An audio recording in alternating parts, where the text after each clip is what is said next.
And we're on the air. Yeah. All right. Cool. We're live in Camrose, Alberta, Yep. with world-renowned artist Jason Dufresne, Mm-hmm. originally from Camrose, but now travels the world, Yeah. sharing his wisdom. And teaching English. Excellent. Mostly in Korea. Hey, how's it going, David? Yourself? Pretty well. Good. See, more of his groupies and fans. So I just wanted to have a peek. Okay.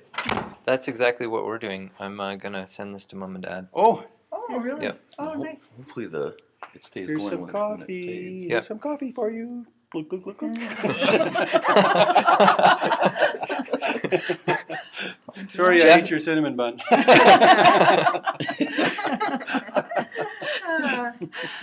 So, Jason, can you give us a tour? Sure. Okay, so these first two I completed recently in Banff. So I started these in 2002 in Montreal. They sat dormant for a few years, and I pulled them out and decided it was time to try and finish them. And I think I finished them. You think? Yeah. Can you tell us a little bit about them and kind of maybe the inspiration behind them? And Well, it's just meant to be seen. One ought to look at it, and the meaning would hopefully derive from the experience of observing it. Yeah, they're about color, they're about composition, other formal properties that you might find in music. But yeah, just a visual experience, and that statement would go generally for all the work, actually. they kind of remind me of those images that you watch and they change when you watch them. Like the Magic Eye posters? Yeah, or? something like that. Like where Yeah. it's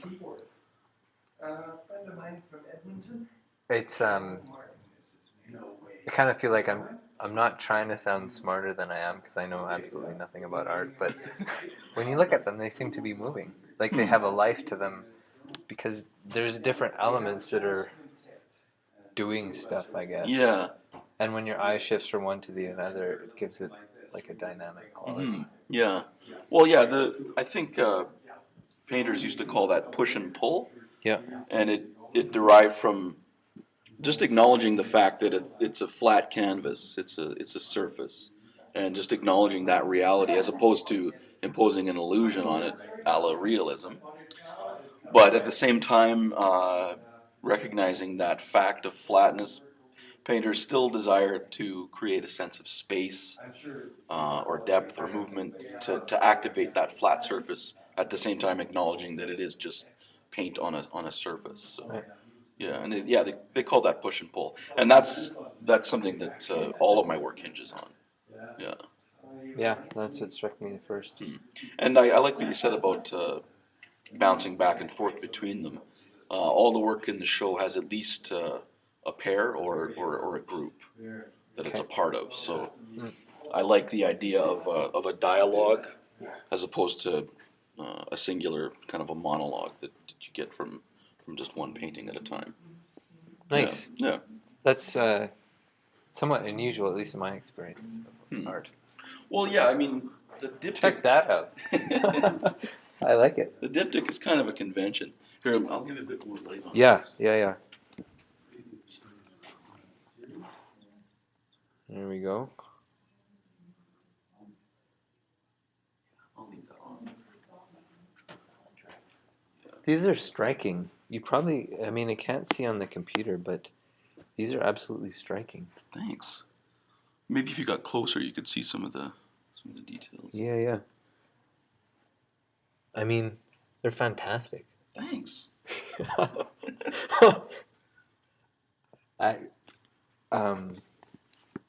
Yeah, wow. Jeez, That's right. what comes up for me. Appreciate that. One thing is the color, and even though maybe the computer can catch the detail, Yeah. but the colors are, wow. Mm-hmm. It's pure color, straight from the tube. Oh, really? Yeah. Yeah. Okay. And that's how you get the most powerful color in my experience is the ready-made store-bought or flower derived or just it hasn't been altered or tampered too much. So And how many coats? I would think probably somewhere between 15 and 30. Okay. Yeah. So quite a few then. Yeah. Yeah. Wow. And what do you put it on? You put it on with, because it seems pretty smooth, Yeah, well, like quite uniform. Yeah, sections have been taped off, and I've rolled on Okay. paint it's actually it's been thinned with water and gloss medium that way it becomes sort of self-leveling and Okay. it stays flatter than it would be right from the jar. So yeah. Wow, they're gorgeous. Thanks. They're unsigned. I'm noticing. Yeah, I would sign things on the back. I don't Yeah. think I got around to signing these yet though. Yeah. But yeah, I don't know, there's no place for my name on the front. No, not with these ones. Yeah. So Cool. How long would these take? well, there's a lot of downtime where I'm just looking and humming and hawing and wondering if it's done or not. But so these I started in 2010 and I finished them a few weeks ago. So they take about 3 years to do. Yeah. No, but like actual. Yeah. The paint takes a long time to dry. Yeah. Thank God they don't use the houses thing. Yeah. No, it's actually acrylic, so it dries pretty much like that. But yeah, I would think like labor probably maybe 15, 20 hours. But that's all, that's 2 hours at a time or Yep. what have you. Yeah. Cool. This would look cool, very nice on a white Mm. background. Yeah. Yeah. And light, lots of light. Mm. Yeah. Nice. Thank you. All right, moving right along. Ooh, I saw these on. You showed these on your Facebook Yeah. thing, Yeah. but they don't look anything like Oh yeah. Okay. this. Okay. Yeah. So these are actually swastikas that have been obscured by chevrons. So the white underneath would be that icon on a black background, and then there's the black chevron pattern over top of that, which kind of explodes or obscures the icon. Really? Yeah. Can you point out the swastika? Yeah, the white. Like if you imagine, you can actually see like so it would be like this, the white So underneath. basically edge to edge. In here, yeah, edge to edge, and like a grid, like sort of a 5-point grid. Okay. Wow. But I'm glad that, like, I mean, I made them, so sometimes I look at them and all I see is the swastika, and that kind of bothers me a bit. But I think for the most part, when people see them Yeah, it's not uninitiated, it's almost impossible to see. Yeah. So No. yeah, So you saw So it from inception. yeah. what's that? You saw it from the inception or on the other end. Mhm. Right. I've had a few people say, now that you mention it, that's all I can see, or somewhat more in that territory. But You can just squint. yeah, maybe if you stood back. And what was the inspiration? Well, I a lot actually. Those are also based on the swastika, and I basically wanted to try and retrieve it from its negative, from the negative stance that it's had since the Nazis used it. Well, because they were traditional, like if you see Tibetan iconography, Mm-hmm. Yeah, Buddhist iconography, there's swastikas. yeah, and historically, it's a positive symbol. Yeah. It's about health, well-being, good fortune. So I just wanted to try and retrieve it from the negative reemphasize the beauty and the positivity of it. Cool. But at the same time, you know, kind of aware that I'm being provocative and sort of playing with fire or what have you. Right. So there was a bit of mischief in my motivation as well. Mischief in poking Hmm. Yeah. a contentious element of Yeah. Yeah. modern symbolism. Hmm. Yeah. Hmm. But I want them to sort of exist in more of just a visual realm. You know, kind of try to empty it of any political or religious content or affiliation. Hmm. And I think the chevron does that pretty well. What's the chevron? The Oh, there's no zigzag. zigzag. Zigzag. Oh, okay. Yeah.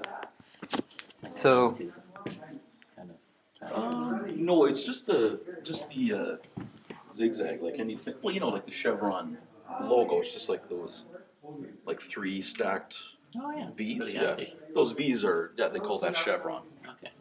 Yeah, I don't know what. I think that's military, but I'm not sure. Yeah. And again, you find it all throughout history and all throughout different cultures and stuff. So yeah, yeah.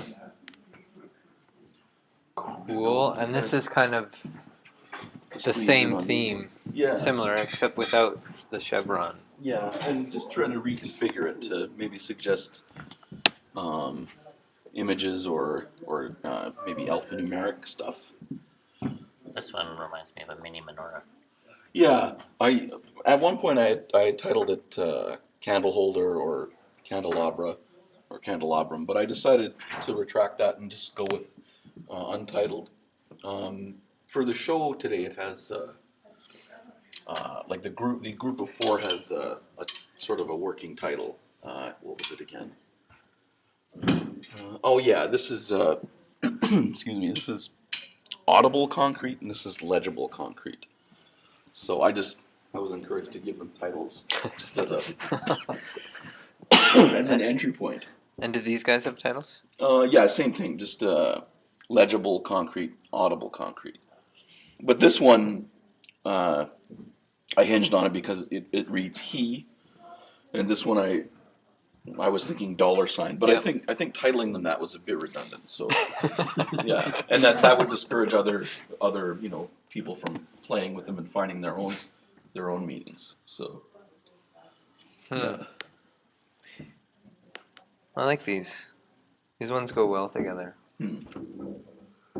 Thanks. Yeah, the color is just incidentally the red, black, white, and yellow is the color of.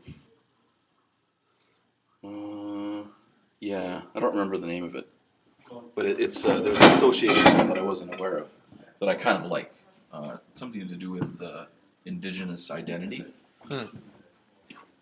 The 4 colors In of the Canada, races? That might be it. White man, black man, yellow Yeah. man, red man. That could be. Yeah. But I know in Eastern Canada anyway, there's a specific flag that uses these 4 colors. Oh, I see, like a First Nations flag. Yeah, yeah. I don't remember which community it's from though. Right now.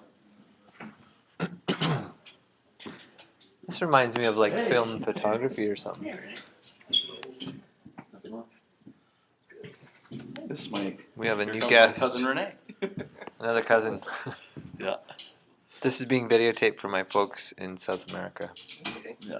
They wanted to Skype in, but we can't get access to the Having to internet. do a video instead. Yeah. Yeah. What's your name? Renee. Nice to meet you. This is Rajan. And you know Greg, of course.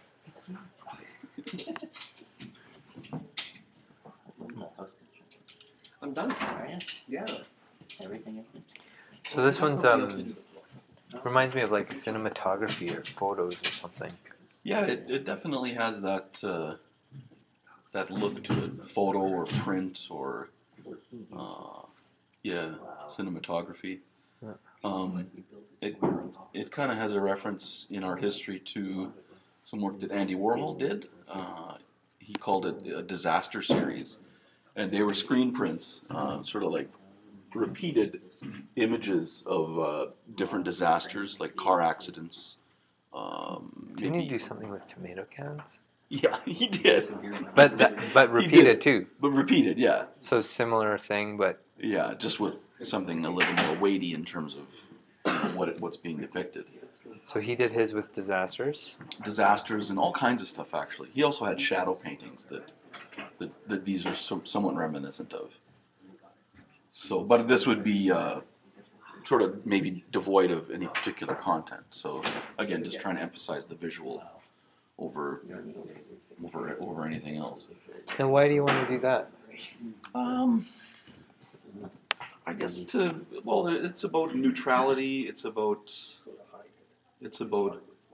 an emphasis on nature, I guess, I'm not a fan. and maybe like the elemental aspects of nature that don't require description or naming, that are sort of the essence of things, but not what we see when we observe a tree or a rock. Yeah. So less conceptual. What comes to mind? Less conceptual. Yeah, like Yeah. seeing it more rawly as opposed to going to words and phrases and Mhm. ideas that are. Yeah, trying to get at the essence as opposed to the appearance. Yeah. Yeah. I don't. It sounds a little lofty, but it's actually pretty easy to focus on these kinds of things. I find anyway. Yep. I think about. So you've got another. You're behaving yourself? You tell me. Thank you. Wonderful you're doing this. Yeah, well, a lot of it's been done for me, so it's been a gift in so many ways. That's the way really smart people work. They get other people to do it for them. Well, I mustn't be that smart because this doesn't happen very often. Well, it's a learning curve like everything else. It becomes habit eventually. But the way you start like that, Yeah. that's the way it will progress for you. This is old traditional teaching. Okay. It works like that. Yeah. Wow, good news. It'll just have to progress more quickly in the future, eh? Yeah. Yeah. To accelerate. Hey, Jen. Hey. Awesome. Good morning. Good morning. Welcome. I made it. Hey, Good. So who's your friend here, Jason? This is Rajan. Rajan? Yeah. Nice to meet you. I'm his uncle Rene. Cool. Yeah. So the whole family's here. Two Well, cousins and an uncle. No. And what's this So one of these your boys? I have 93 nieces and nephews. 93. Yeah, 7 of my nieces on my side of the family are grandmothers. So, we're spread out. Yeah. Well, I only had 2. 7 of your nieces are grandmothers? Yeah. I wasn't bringing, Wow. here for 1 day. Yeah. Wow. That's Just kind of hard to fathom. just my siblings, our spouses, and our children. We are about 147 people, if I remember. Wow. I've never At, counted. at the gathering at Robbie's, Yeah. yeah, we were 147 people, and Roger had already died, and his kids never came. Okay, so those are the people who physically gathered. Yeah. Oh wow. So anyway, now